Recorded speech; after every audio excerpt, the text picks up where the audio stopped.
Baik, saudara-saudara sekalian, kuliah ini adalah kuliah mengenai ilmu kepolisian Indonesia. Saya mendapatkan kesempatan 4 kali kuliah. Kuliah yang pertama ini akan dilakukan sebagai berikut. Saya ingin perhatikan Anda bahwa kuliah ke-1 ini intinya adalah memahami sifat hakikat ilmu kepolisian sebagai suatu disiplin ilmu yang mandiri dalam kelompok kajian ilmu-ilmu sosial dan ilmu hukum. Saya mempunyai bahan bacaan wajib. Ada 10 karangan, tebalnya kira-kira 88 halaman, semua dalam bahasa Indonesia. Jadi Anda tidak sukar harusnya membacanya. Saya minta supaya segera itu dibaca dan diusahakan untuk membaca sebelum kuliah. Namun dalam keadaannya seperti sekarang, maka membacanya itu sebelum Anda membaca kembali slide-slide ini. Buatlah catatan tentang penjelasan dan komentar saya untuk masing-masing karangan. Bahan bacaan wajib yang hard copy ini harus dimiliki oleh setiap mahasiswa. Dan Anda bisa mendapatkan bahan ini dari Sekretariat Kajian Ilmu Kepolisian pada Ibu Rohana. Waktu kuliah kita ini sangat terbatas, jadi buatlah catatan dengan baik. Kenapa? Karena ini penting untuk tugas Anda nanti dalam membuat ujian tengah semester maupun ujian akhir semester. Sehubungan dengan kuliah pertama ini, maka pembicaraan kuliah adalah karangan ke-1 sampai dengan ke-4. Di dalam bahan bacaan wajib ada di halaman 1 sampai 42. Hanya kali ini saja saya akan menyebut nama karangannya. Dalam yang kuliah kedua, kuliah ketiga, maka Anda harus mencari sendiri karangannya. Jadi karangan 1 sampai 4 yang akan dibicarakan dalam kuliah pertama ini adalah karangan ilmu kepolisian dan perkembangannya di Indonesia, polisi dalam masyarakat majemuk Indonesia, polisi dalam masyarakat multikultural, dan multikulturalisme dan negara-negara nasion serta kejahatan transnasional. Saya ingin menjelaskan dahulu mengenai penggunaan istilah ilmu kepolisian. Ini di Indonesia sudah dimulai tahun 1950 oleh Akademi Kepolisian yang sekarang berubah nama menjadi PTIK dan sejak tahun 2015 ini kemarin menjadi Sekolah Tinggi Ilmu Kepolisian. Penggagas dari nama ilmu kepolisian adalah diperkirakan Profesor Djoko Sutono, Sarjana Hukum. Saya katakan diperkirakan karena sebenarnya tidak ada catatan dalam sejarah bagaimana sampai dipergunakan untuk Poliswissenschaft atau Polizeywissenschaft atau Police Science itu, Politiewetenschap dalam bahasa Belanda itu kata ilmu kepolisian. Profesor Djoko Sutono ini menjadi dekan pertama PTIK. Kurikulumnya meniru kurikulum Fakultas Hukum dan sebagian dosen utamanya juga adalah guru besar di bidang hukum. Tahun 1994, Profesor Harsha Bachtiar, guru besar sosiologi dan sejarah masyarakat di UI dan mantan dekan PTIK dari tahun 80 sampai 87, beliau sudah almarhum, telah menerbitkan sebuah buku berjudul Ilmu Kepolisian, suatu cabang ilmu pengetahuan yang baru. Buku ini mengumpulkan sejumlah judul karangan dan judul buku serta keterangan tentang ilmu kepolisian di luar negeri. Kesimpulan dari Profesor Harsha adalah bahwa ilmu kepolisian pada awalnya terbentuk sebagai penggabungan pengetahuan dari berbagai cabang ilmu lain yang sudah lama ada dan memberikan pendekatan multidisiplin, multibidang kepada ilmu kepolisian Indonesia. Sebaliknya, seorang guru besar juga sudah almarhum, Profesor Parsudi Suparlan, guru besar antropologi UI, melihat bahwa sebenarnya ilmu kepolisian Indonesia telah mencapai pendekatan interdisiplin antar bidang. Mengapa saya perlu menjelaskan ini? Karena sampai sekarang selalu masih diperdebatkan mengenai posisi dari ilmu kepolisian ini. Saya ingin menggarisbawahi bahwa keduanya itu telah sepakat. IKI, ilmu kepolisian Indonesia, harus berakar pada kenyataan di masyarakat Indonesia. Dan karena itu akan mempelajari masalah-masalah sosial dalam masyarakat Indonesia. Keduanya sepakat mengenai soal ini.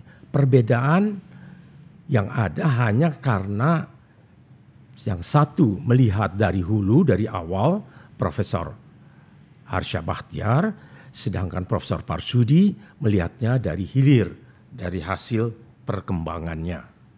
Saya ingin menekankan sekali lagi bahwa ilmu kepolisian Indonesia itu mempelajari masalah-masalah sosial dalam masyarakat Indonesia.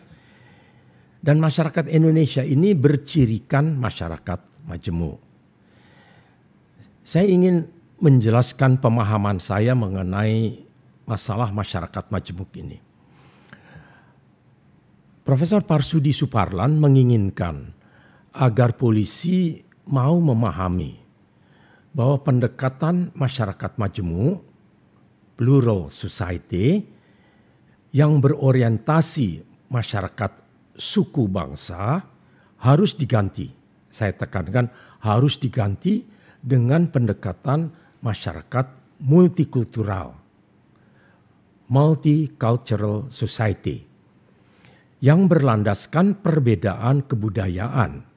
Perbedaan kebudayaan ini namun dalam kesederajatan. Sekali lagi ingin saya tekankan bahwa pengertian masyarakat majemuk berorientasi kepada suku bangsa. Ini harus diganti dengan pendekatan masyarakat multikultural yang berlandaskan perbedaan di dalam kebudayaan, bukan perbedaan di dalam suku bangsa. Saya sendiri selalu menggambarkan masyarakat multikultural Indonesia itu serupa dalam bangunannya seperti masyarakat Uni Eropa. Masyarakat Uni Eropa ini terdiri dari sejumlah kebudayaan. Kebudayaan Inggris, Jerman, Prancis, Italia, Spanyol. Semuanya berbeda, mungkin dikatakan sangat berbeda. Namun mereka mengakui kesederajatan antar mereka. Tetapi tentu masih juga melihat batasan atas dasar suku bangsa. Meskipun ini sudah mulai pudar. Inilah contoh daripada masyarakat multikultural.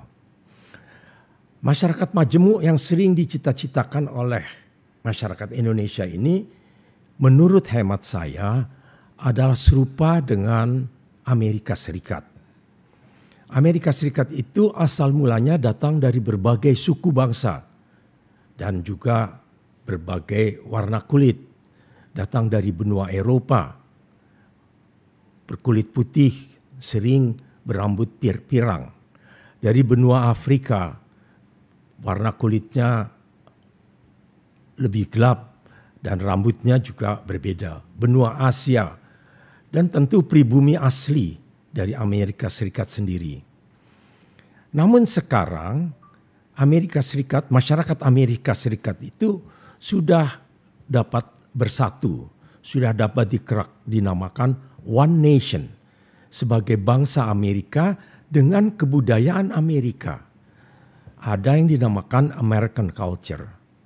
Ini disebabkan karena masyarakat Amerika Serikat itu sudah merupakan yang dinamakan melting pot, suatu kuali ya, yang isinya campuran tembaga dan kemudian bisa menjadi satu jenis besi. Masyarakat Indonesia belum sampai pada tahap ini, masih dalam cita-cita. Ini pendapat saya, bahwa meskipun kita menginginkan yang namanya NKRI dengan kebudayaan Indonesia, tapi kita harus bercermin bahwa apa yang kita peroleh pada waktu sekarang masyarakat multikultural yang adalah serupa dengan keadaan masyarakat Eropa, Uni Eropa. Tadi kita bicarakan mengenai Profesor Parsudi Suparlan.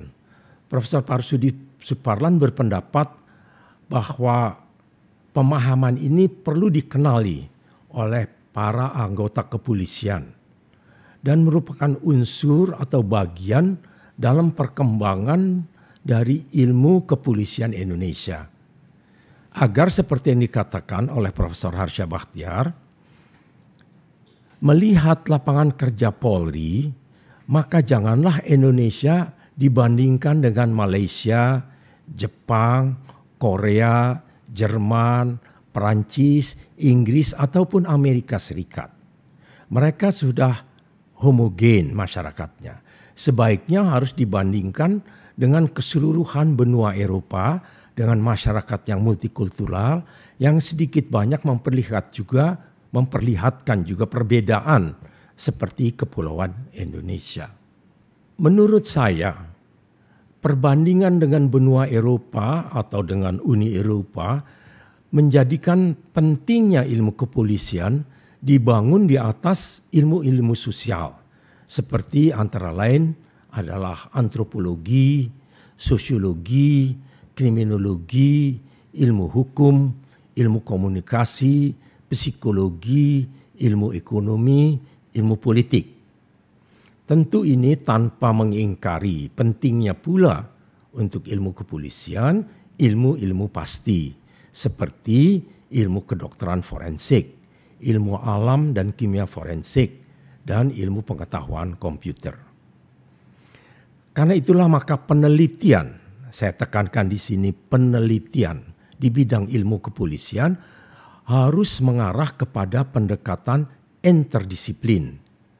Namun masih harus juga memakai pendekatan multidisiplin.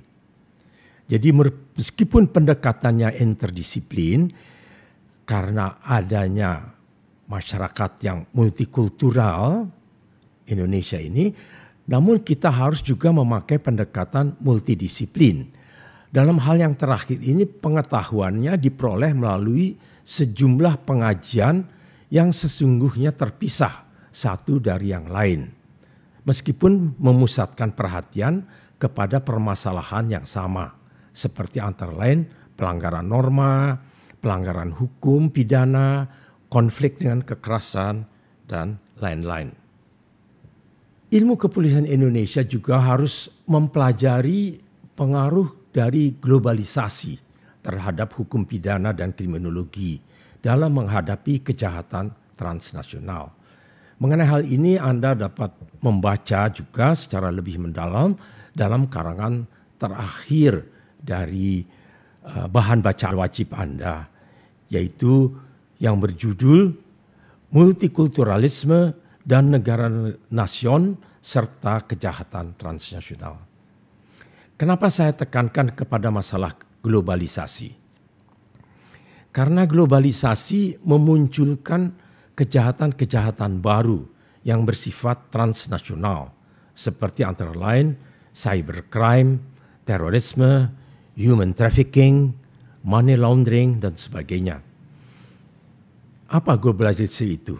Globalisasi adalah suatu proses yang merujuk kepada suatu kehidupan di dunia di mana individu, kelompok, dan bangsa menjadi lebih saling tergantung. Dikatakan juga selalu bahwa globalisasi dirasakan sebagai suatu kekuatan yang menggilas segala sesuatu yang ada di hadapannya. Ini dikenal dengan istilah suatu Juggernaut. Juggernaut ini adalah bahasa Jerman yang berarti sesuatu yang besar, yang mempunyai kekuatan yang besar. Ya. Kekuatan Juggernaut ini akan membawa perubahan sosial yang besar, yang juga akan membawa pada masyarakat atau pada negara bersangkutan ketidakpastian ekonomi dan ketidakpastian kebudayaan. Ini di Indonesia akan terlihat antara lain pada masalah-masalah yang sering lihat kita di dalam media massa, ya, keprihatinan dari berbagai pihak terhadap kedaulatan ekonomi Indonesia mengenai kebudayaan asing. Ekonomi Indonesia dianggap telah dimasuki oleh ekonomi asing yang lebih mementingkan asingnya daripada ekonomi Indonesia. Globalisasi di bidang ekonomi akan membawa peningkatan kendali oleh perusahaan-perusahaan multinasional MNC dan tentu juga perusahaan-perusahaan transnasional TNC. Ya, ada perbedaan antara perusahaan multinasional companies MNC dan transnational companies yang Anda harus cari sendiri di dalam literatur. MNC dan TNC ini berkembang bersama dengan teknologi informasi. Untuk ilmu kepolisian, kita penting memperhatikan perkembangan ini berkaitan dengan global organized crime. Pada waktu sekarang, mengenai global organized crime, ada 5 kelompok utama yang harus diperhatikan dalam yang dinamakan International Organized Crime Groups, yaitu mafia dari Italia. Ini yang sering ada dalam literatur kita. Yang juga masih kita pernah dengar adalah kartel Kolombia, terutama mengenai narkoba di Amerika. Itu dimasukkan, diimport oleh kartel Kolombia. Sedangkan mafia Italia sudah lama dikenal sebagai mafia crime di dalam masyarakat Amerika. Kemudian ada kartel dari Meksiko. Juga ada yang dikenal mafia Rusia. Di Asia dikenal Triad Asia. Dan yang terakhir yang juga Anda bisa ikuti dari media massa adalah usaha kriminal yang berasal dari Nigeria. Dalam rangka ini pula maka saya ingin mengingatkan Anda mengenai adanya konsep baru yang dinamakan transnational crime. Kita mengenal international crime, tapi pengertian transnational crime masih sangat baru. Tapi ini jangan dicari sebagai suatu konsep hukum. Ini adalah suatu konsep sosiologi, kriminologi. Jadi transnational crime tidak bisa dimasukkan dalam KUHP misalnya atau dalam undang-undang hukum pidana. Transnational crime ada di dalam kenyataan dalam masyarakat. Sama seperti konsep white collar crime. Transnational crime dan white collar crime adalah konsep-konsep sosiologi dan kriminologi. Untuk ilmu pengetahuan kepolisian, maka kita perlu membedakan antara international criminal law stricto sensu, yaitu dalam arti sempit, hukum pidana internasional dalam arti sempit, dengan crimes of international concern. Nah, crimes of international concern adalah kejahatan yang dikenal sebagai kejahatan treaty crimes, kejahatan yang diperjanjikan di antara negara. Dan juga ada yang dikenal sebagai transnational criminal law yang memuat transnational crimes. Untuk itu lihatlah selanjutnya karangan keempat di halaman 35, 38 dalam bahan bacaan wajib. Saudara-saudara sekalian, demikian ini adalah kuliah pertama saya. Terima kasih, sampai kuliah yang akan datang.